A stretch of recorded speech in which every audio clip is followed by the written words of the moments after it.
வணக்கம் ஐயா. மழை விடாமல் கேரளாவில் இடுக்கி மாவட்டத்தில் நல்லா வேலைக்காய் சாகுபடி போயிட்டு நல்லா பெஞ்சிட்டு இருக்கீங்க. இதை 3 மாதத்துக்கு முன்னாடி இருந்து ஐயா சொல்லிக்கிட்டே இருக்கீங்க. இப்போ எல்லாரும் கேட்குறாங்க, ஐயாட்ட கேளுங்க, மழை எப்போ நமக்கு குறையும், இடையில கேப் எப்போ கிடைக்கும், மருந்து அடிக்கணும், பூச்சிக்கொல்லி அடிக்கணும் அப்படின்னு கேட்குறாங்க ஐயா. ஆனால் மழை எங்களுக்கு தேவையான அளவுக்கு நல்ல மழைங்க, திருப்தியான மழை. ஆனால் எல்லினோ இன்னும் வேடையில் தான் இருக்குங்கிறத சொல்லியிருக்கீங்க. அதுவும் மிகப்பெரிய எங்களுக்கு தகவலுங்க. அதற்கு தகுந்த மாதிரியே நாங்கள் இப்போ வேலைகளை செஞ்சுக்கிறோம்ங்க. மிக்க நன்றி ஐயா. வணக்கம்.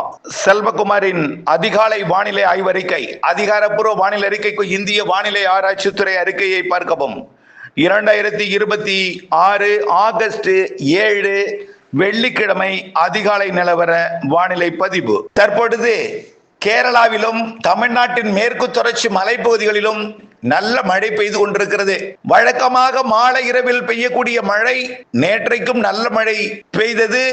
ஒதுக்கி ஒதுக்கி பல மாவட்டங்கள்ல இன்றைக்கு அதை விட கூடுதல் பரப்பில் மழை இருக்கும். 8ஆம் தேதி வரை வலுவாக எதிர்பார்த்த நிலையில 10ஆம் தேதி வரையே வலுவாக இருக்கும். 12ஆம் தேதி வரை தீவிரம் குறைந்திருக்கும்.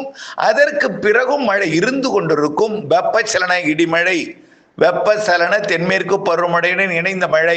கேரளா மற்றும் தமிழ்நாட்டின் மேற்கு தொடர்ச்சி மலைப்பகுதிகளில் பெய்து கொண்டிருக்கூடிய தென்மேற்கு பருவமழை 10ஆம் தேதி வரை இருக்கும். அதற்கு பிறகு கேரளாவில் மட்டும் இருக்கும். 8ஆம் தேதி வரை சாரலை எட்டி கொடுக்கும் வகையில மழை இருக்கும். இப்பொழுது இந்த அறிக்கை பதிவு செய்து கொண்டிருக்கூடிய இந்த அதிகாலை நேரத்துல பாலக்காட்டு கணவாயின் தெற்கு பகுதி, அதாவது மீனாட்சிபுரம், சமத்தூர், அதிலிருந்து முக்கோணம், ஆர்வேலூர் வழியாக சாரல் வலுவாகவே வந்து கொண்டிருக்கிறது. இந்த சாரல் உடுமலைப்பேட்டை, மடத்துக்குளம் வரைக்கும் கூட சென்று தூறல் சாரலை கொடுக்கும் என்று எதிர்பார்க்கப்படுகிறது. இதே போல மேற்கு தொடர்ச்சி மலைப்பகுதிகளிலையும் வால்பாறை, நீலகிரி மாவட்டத்தின் மேற்கு சரிவு, சின்ன கல்லாறு போன்ற பகுதிகளிலையும் நல்ல மழை பெய்து கொண்டிருக்கிறது. கேரளாவிலே இன்றைக்கு ஒரு நாள் அச்சுறுத்தும் மழைப்பொழிவு இருக்கிறது. அதாவது நிலச்சரிவோ அல்லது வெள்ள பாதிப்பு ஏற்படுத்தக்கூடிய மழைப்பொழிவு கேரளாவிலே இன்றைக்கு ஒரு நாள் இருக்கிறது. மூணாறு, இடுக்கி, பத்தனந்திட்டா மற்றும் போன்ற வயநாடு உள்ளிட்ட பகுதிகளுக்கெல்லாம் இன்றைக்கு ஒரு நாள் இருக்கிறது. நாளையிலிருந்தும் மழை இருந்து கொண்டிருக்கும். இன்றைக்கு கொஞ்சம் வலுத்த மழை இருக்கும். தமிழ்நாட்டிலே இன்றைக்கு, அதாவது நேற்றைக்கு பெய்த மழையை பார்த்தீங்கன்னா சென்னையிலையும் நேற்றைக்கும் மழைதான். டெல்டாவில் புதுக்கோட்டை மாவட்டம் இதெல்லாம் மழைதான். டெல்டாக்குள்ளையும் டெல்டாவின் தெற்கு பகுதி வேதாரண்யம், தலைஞாயிறு, திருத்துறைப்பூண்டி எல்லாம் நல்ல மழை பொழிந்திருக்கிறது. அதன் அடிப்படையில் பார்த்தீங்கன்னா சென்னைக்கு 23 மில்லிமீட்டர் மழை பொழிந்திருக்கு நேற்றைக்கு. சென்னைக்கு குறைவு, ஆனால் தெற்கே புதுச்சேரி, கடலூர்ல நல்ல மழை நேற்றைக்கு பொழிந்தது. கன்னியாகுமரி மாவட்டத்திலும் நல்ல மழை பொழிந்து கொண்டிருக்கிறது. புதுக்கோட்டை மாவட்ட மழைப்பொழிவை பொறுத்தவரைக்கும் ஆய்க்குடி 54 மில்லிமீட்டர், அறந்தாங்கி 50 மில்லிமீட்டர், எல்லாம் 5 சென்டிமீட்டருக்கு மேல பெய்திருக்கு. 5 சென்டிமீட்டருக்கு மேல. புதுக்கோட்டை 27 மில்லிமீட்டர் பெய்திருக்கிறது. திருமயம் 19 மில்லிமீட்டர், மேலும் Malaiyur 13 millimetre, Nagudi 12 millimetre, Perungalur 11 millimetre, மேலும் ஆலங்குடியில 1 சென்டிமீட்டர் 10 மில்லிமீட்டர் வரைக்கும் பெய்திருக்கிறது. ஆலங்குடி, மேலும் கீழ்நிலை, கரம்பக்குடி, ஆவுடையார் கோவில், அப்படியே கந்தர்வ கோட்டை வரைக்கும் மழை இருந்தது. மணமேல்குடி கடலோரம் வரைக்கும். இதுல அதை தாண்டி தஞ்சாவூர் மாவட்டத்துல நல்ல மழை பொழிந்தது. அதிராமப்பட்டினம், பேராவூரணி பகுதியெல்லாம். வடக்க பாத்தீங்கன்னா இது அப்படியே பேராவூரணில இருந்து வேதாரண்யம் வரைக்கும் மழை பொழிவு கொடுத்தது. தலைஞாயிறு, திருத்துறைப்பூண்டி இதெல்லாமே. அதே போல ராணிப்பேட்டை மாவட்டத்துல பாத்தீங்கன்னா பணப்பாக்கம் 23 மில்லிமீட்டர் பெய்திருக்கிறது.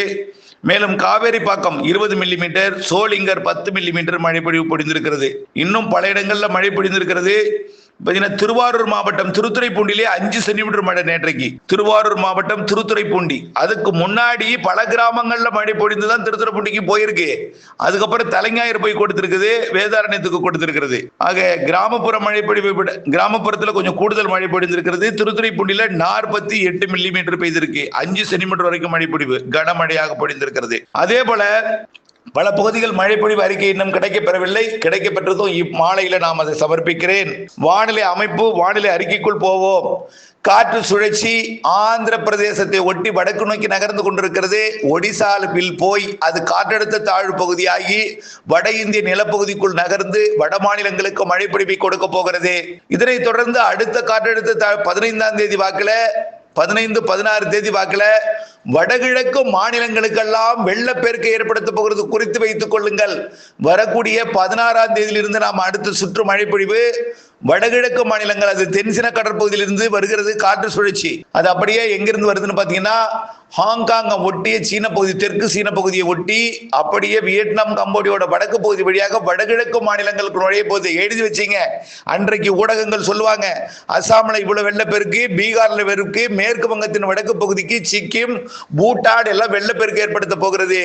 மேற்கு வங்கத்தில் இருந்து உள்ளே உத்தரப்பிரதேசத்தோட இமயமலை தொடரை ஒட்டிய பகுதி எல்லாமே வடகிழக்கு மாநிலங்கள் ஒட்டுமொத்தமா வரக்கூடிய 16ஆம் தேதியிலிருந்து 20ஆம் தேதி வரை பாதிக்கும் மழைப்பொழிவு இருக்கிறது அங்கே. அதனை தொடர்ந்து அடுத்து வர்ற நிகழ்வு நேரடியாக வங்கக்கடலுக்கு வரும். சரி, அந்த நிகழ்வு 16ஆம் தேதி மழை நமக்கு தராதா? அந்த வலுவான நிகழ்வு நமக்கு மழை தராதன்னா தரும். 16க்கு மேல் வெப்பசலனத்துடன் கூடிய தென்மேற்கு பருவமழை தமிழ்நாட்டில் கூட்டம். மறுபடியும் பாருங்க, நல்லா புரிஞ்சுங்க. இன்னையிலேருந்து சொல்ல மறந்துட்டேன்.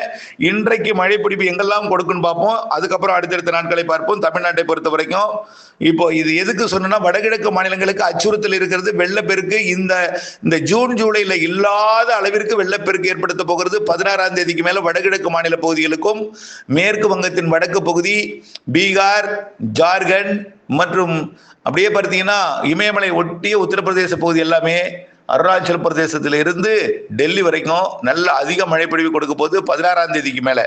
அதுக்கு முன்னாடி தமிழ்நாட்டில் பெய்து கொண்டிருக்கக்கூடிய மழை எப்படி இருக்கும் என்பதை பார்ப்போம்.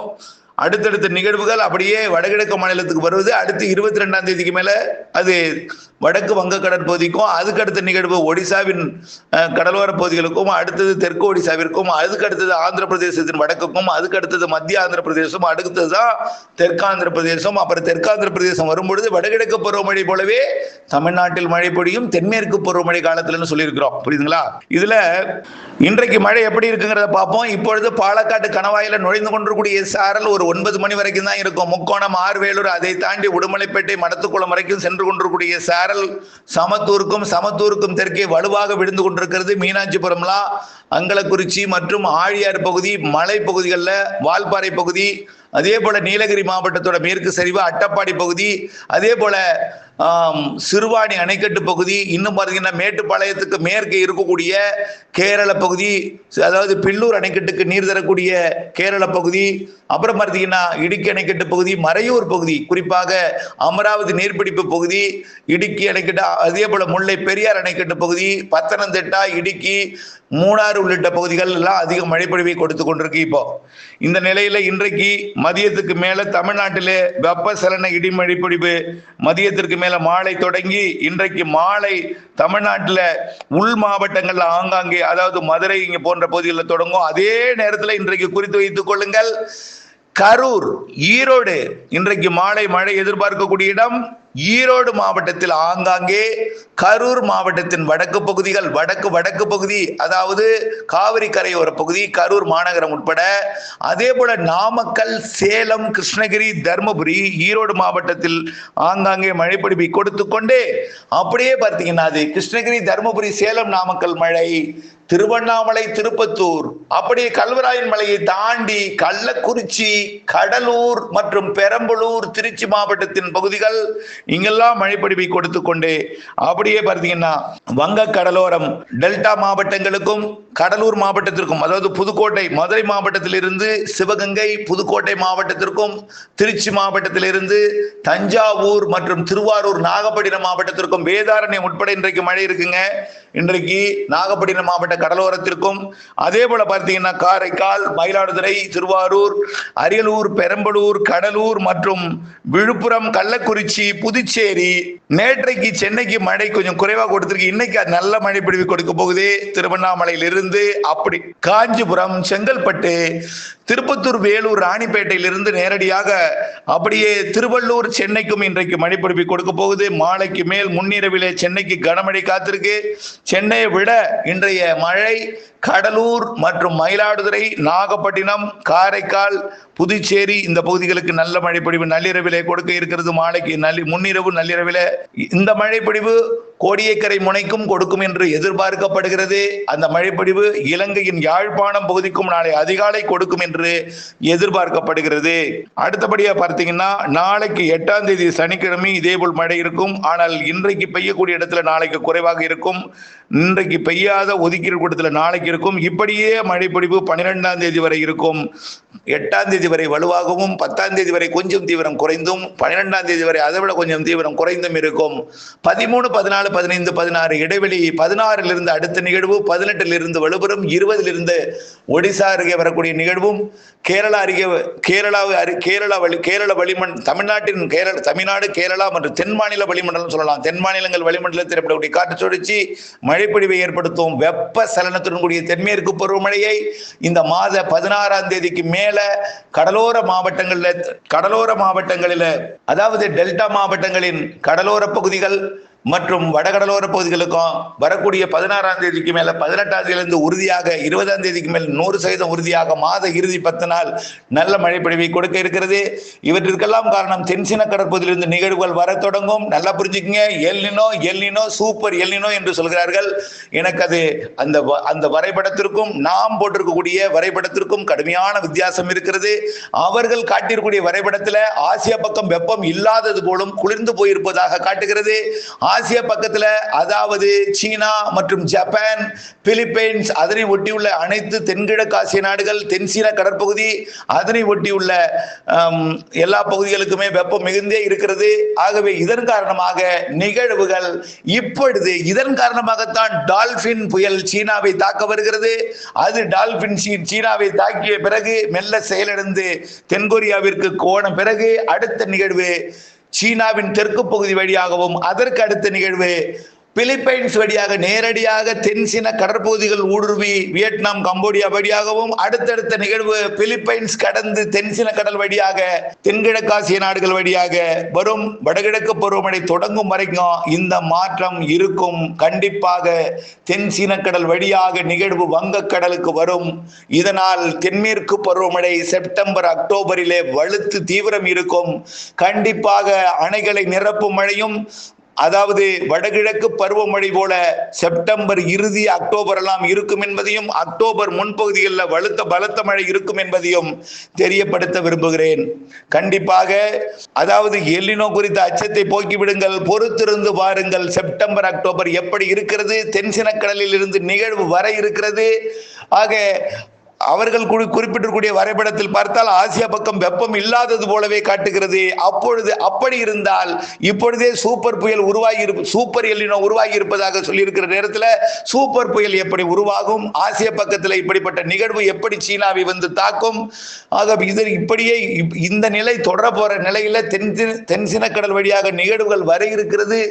செப்டம்பர் அக்டோபரில் நல்ல மழை காத்திருக்கிறது. நம்பிக்கையுடன் இருங்கள் என்பதையும் வரக்கூடிய 2027 கோடைக்கு மட்டும்தான் நம்ம அச்சுறுத்தல் ஏற்படணும். அதுவும் வெப்பம் மட்டும்தான். 2027 கோடைக்கு மட்டும்தான் அச்சப்படணும். அதுக்கு முன்னாடியே நாம வடகிழக்கு பருவமழை மிக மிக அதிகம் இருக்கிறது. சார் ஏன் சார் கடலோரம் மட்டும் சொல்றீங்க, தென் மாவட்டங்கள் சொல்றீங்க, தென் மாவட்ட மேற்கு தொடர்ச்சி மலை சொல்றீங்க, சேலத்தை சொல்ல மாட்டீங்க, தர்மபுரியை சொல்ல மாட்டீங்க, அப்படின்னா எங்களுக்கு மழை பெய்யாதுன்னு கேட்குறீங்க. அப்படி கிடையாது. பாதிப்பு ஏற்படுத்தக்கூடிய பகுதிகளில் பெயரை குறிப்பிடுவேன், மழை பெய்யக்கூடிய இடத்தை பெயரை குறிப்பிடுவேன். அது பாதிப்பு ஏற்படுத்தும் பொழுது பாதிப்பு அச்சுறுத்தல் ஏற்படுத்தும் பகுதிகளில் திரும்ப திரும்ப குறிப்பிடுவேன். உள்ளே என்று போகும் பொழுது அனைத்து மாவட்டங்களுக்கும் என்று சொல்லி இருக்கிறேன். ஆக யாருக்கும் இல்லை என்று சொல்லவில்லை. பெயரை கடலோரத்திற்கும் தென் மாவட்டங்களுக்கும் டெல்டாவிற்கும் கடலோர பகுதிகளுக்கும் தென் மாவட்ட மேற்கு தொடர்ச்சி மலை குறிப்பாக நாலுமுக்கு ஊத்து காக்காச்சி இலங்கை சுற்றுவட்டார கடற்பகுதி இலங்கைக்கெல்லாம் சொல்வதற்கு காரணம் அங்கே வடகிழக்கு பருவமழை காலத்தில் சிறு நிகழ்வும் அதிக மழை பொழிவை தர இருக்கிறது. நிறைய நிகழ்வுகள் காத்திருக்கு என்பதற்காகவே அதை குறிப்பிடுகிறேன். தவிர உள்ளே மழை இல்லை என்று சொல்லவில்லை. அனைத்து மாவட்டங்களுக்கும் வடகிழக்கு பருவமழை அதிகம் என்றுதான் சொல்லி இருக்கிறோம். ஊர் பெயரை குறிப்பிடுவதற்கு காரணம் அங்கே அச்சுறுத்தல் என்பதற்காக குறிப்பிடுகிறேன் என்பதை நீங்கள் புரிந்து கொள்ள வேண்டும். தயவு செய்து புரிந்து கொண்டு மனக்குழப்பங்களை தவிர்த்து கொண்டு தொடர்ந்து வானிலை அப்டேட்ஸோட இணைந்திருக்க வேண்டும். இலங்கையில பார்த்தீங்கன்னா இலங்கையில ஒரு பக்கம் சொல்றாங்க, ஒரு பக்கம் மழை பெய்யுது, ஒரு பக்கம் வறட்சிங்கிறாங்க. இலங்கையில எப்பொழுதுமே ஒரு பக்கம் தான் மழை பெய்யும். தென்மேற்கு பருவமழை காலத்துல புத்தளத்துக்கு வடக்கே யாழ்ப்பாணம்லாம் காத்து தான் அடிக்கும். அதுவும் ஒரு சில நேரங்களில் மழை பொழிந்தாலும் இனிமேல் மழை பொழியும் என்று சொல்லிக் கொண்டிருக்கிறோம். தயவுசெய்து வறட்சி என்ற நிலையெல்லாம் மறந்துவிட்டு மழை பொழிவுக்குத்தான் நாம இனிமே வரக்கூடிய செப்டம்பர், அக்டோபர், நவம்பர், டிசம்பர், ஜனவரிக்கு முன்னெச்சரிக்கை எடுக்க வேண்டும் என்பதை நினைவில் கொள்ளுங்கள். வறட்சி என்பதை மறந்து எல்னினோ கவலை அகற்றி வரக்கூடிய 2027 கோடைக்கு மட்டும் நாம் நீர் சேமிக்க வேண்டும். அந்த நீர் கண்டிப்பாக சேமிக்கப்படும். உடைப்பு ஏற்படாமல் கரைகளை வளப்படுத்தி வைத்துக் கொள்ள வேண்டும். அதுதான் நாம கேட்டுக்கொள்கிறோம். இணைந்தே இருங்கள் அப்டேட்ஸுடன். நன்றி.